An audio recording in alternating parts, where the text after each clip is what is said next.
प्राचीन समय में राजा सुर्त नाम के राजा थे। राजा प्रजा की रक्षा में उदासीन रहने लगे थे।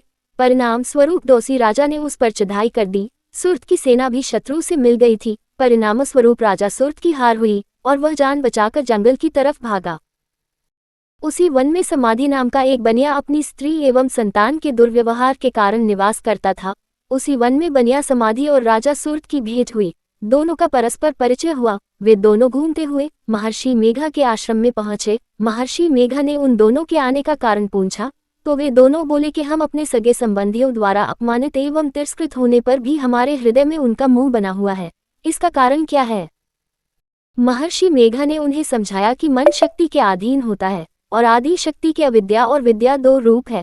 विद्या ज्ञान स्वरूप है और अविद्या अज्ञान स्वरूप। जो व्यक्ति अविद्या अज्ञान के आदिकरण रूप में उपासना करते हैं उन्हें वे विद्या स्वरूपा प्राप्त होकर मोक्ष प्रदान करती हैं। इतना सुन राजा सुर्त ने प्रश्न किया, हे महर्षि, देवी कौन है? उसका जन्म कैसे हुआ?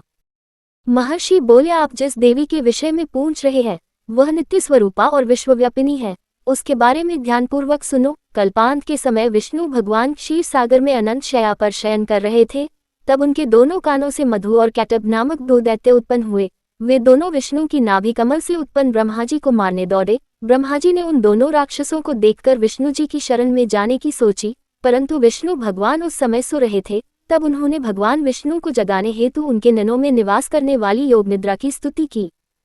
परिणाम स्वरूप तमोगुण अधिष्ठात्री देवी विष्णु भगवान के नेत्र, नासिका, मुख तथा हृदय से निकलकर ब्रह्मा जी के सामने उपस्थित हो गई। योग निद्रा के निकलते ही विष्णु भगवान उठकर बैठ गए। भगवान विष्णु और उन राक्षसों में 5000 साल तक युद्ध चलता रहा। अंत में मधु और कैटब दोनों राक्षस मारे गए।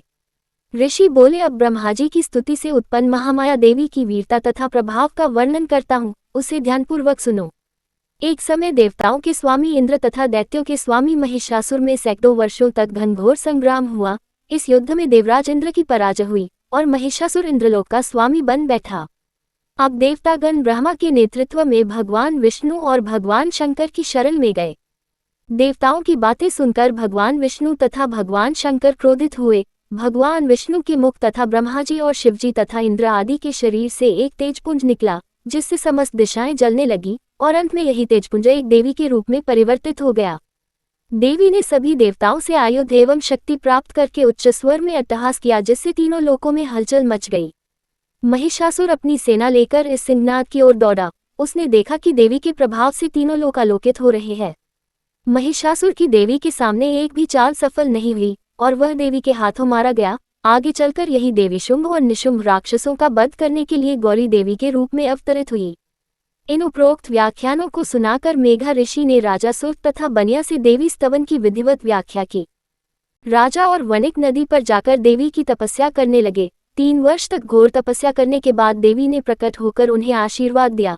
इससे वणिक संसार के मोह से मुक्त होकर आत्मचिंतन में लग गया और राजा सुर्त ने शत्रुओं पर आक्रमण करके विजय प्राप्त करके अपना वैभव प्राप्त कर लिया।